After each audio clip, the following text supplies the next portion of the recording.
Hello दोस्तों, rooftop goat farm पर आप सभी का स्वागत है।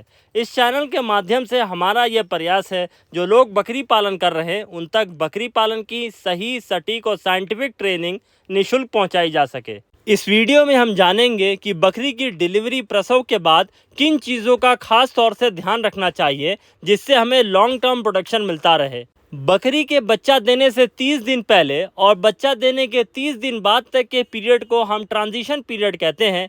इन 60 दिनों में हमें बकरियों का खास तौर पर ध्यान रखना चाहिए अगर हम स्टॉल फीड पे बकरी पालन कॉमर्शियल लेवल पे कर रहे हैं। तो इन 60 दिनों में अगर बकरी पालक की लापरवाही से कमी रह जाती है, बकरियों की देखभाल और केयर अच्छे से नहीं हो पाती है, तो बहुत सी परेशानियों का सामना करना पड़ता है। गर्भावस्था के अंतिम महीने में पशु को पौष्टिक आहार अगर नहीं मिलता है और साथ में अच्छे सप्लीमेंट नहीं मिलते हैं तो पशु बैठने लगता है। पशुओं के शरीर में कैल्शियम, फास्फोरस, आयरन और दूसरे मिनरल की कमी होने लगती है, जिसकी वजह से पशु ऑफ फीड जाने लगता है, खाना कम कर देता है या छोड़ देता है, जिस वजह से पशु कमज़ोर होकर बैठ जाता है। ऐसी अवस्था में पशु कई बार बच्चे गिरा देता है। बच्चा नहीं भी गिराता तो बच्चा पैदा करने में उसे काफ़ी समस्या आती है।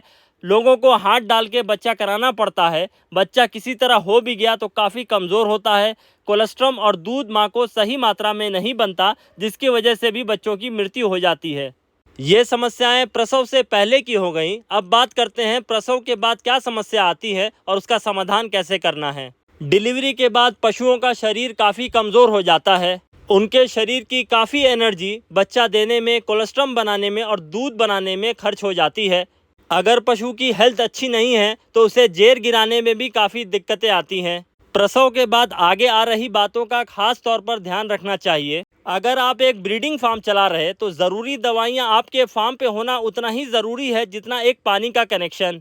प्रसव के बाद हम पशु को आधे घंटे के भीतर ही इनमें से कोई एक टॉनिक पिला देते हैं, जिससे पशुओं को प्लेसेंटा जेर गिराने में काफ़ी मदद मिलती है। इसके पीने के कुछ ही देर बाद पशु जेर गिरा देता है।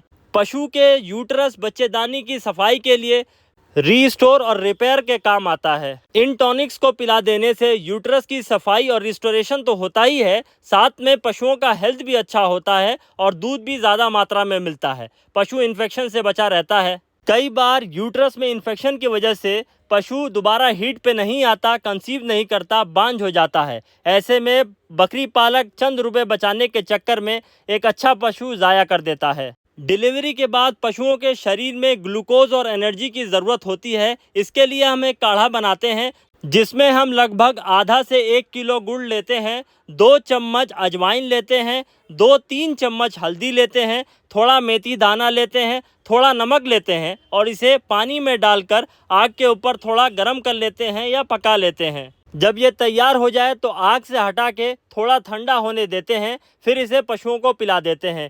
इस मिक्सचर से पशुओं को ग्लूकोज और एनर्जी तो मिलते ही है, साथ में जो शरीर के भीतर हल्का बुखार होता है और जो थोड़ा बहुत दर्द होता है वो इससे चला जाता है। पशु फ्रेश फील करता है, दूध अच्छा बनाता है। प्रसव के बाद पशुओं के शरीर में कमज़ोरी की वजह से हल्का बुखार होता है। हमें चाहिए कि पशुओं को पानी हल्का गर्म करके दें और कम मात्रा में दें। 24 घंटे के बाद हम नॉर्मल रूटीन पर आ सकते हैं। कुछ लोगों का मानना है कि प्रसव के बाद दाना कुछ दिन तक बिल्कुल ही बंद कर देना चाहिए, जो कि गलत है। जबकि इस समय पशुओं को हाई एनर्जी फीड की ज़्यादा ज़रूरत होती है। हम अपने फार्म के ऊपर ये प्रैक्टिस रखते हैं कि 12 घंटे तक पशुओं को गीला दाना ना दें, उसके बाद हम नॉर्मल हैवी दाने पर ले आते हैं। अगर आपकी बकरियां आदी नहीं हैं तो आप लाइट दाना भी पशुओं को दे सकते हैं, लेकिन देना आवश्यक है। इसके साथ साथ पशुओं को न्यूट्रिशनल सप्लीमेंट भी देना बहुत ज़रूरी है। हम सुबह के टाइम कैल्शियम टॉनिक देते हैं और शाम के टाइम शार्कोफेरॉल देते हैं, जिससे पशुओं की हेल्थ तो अच्छी रहती है, दूध भी अधिक मात्रा में मिलता है, जिससे बच्चे जल्दी ग्रो करते हैं। इन न्यूट्रिशनल सप्लीमेंट और पौष्टिक आहार की मदद से पशुओं का शरीर जल्दी रिपेयर और रिस्टोर हो जाता है और वो अगले प्रजनन साइकिल के लिए तैयार हो जाती हैं।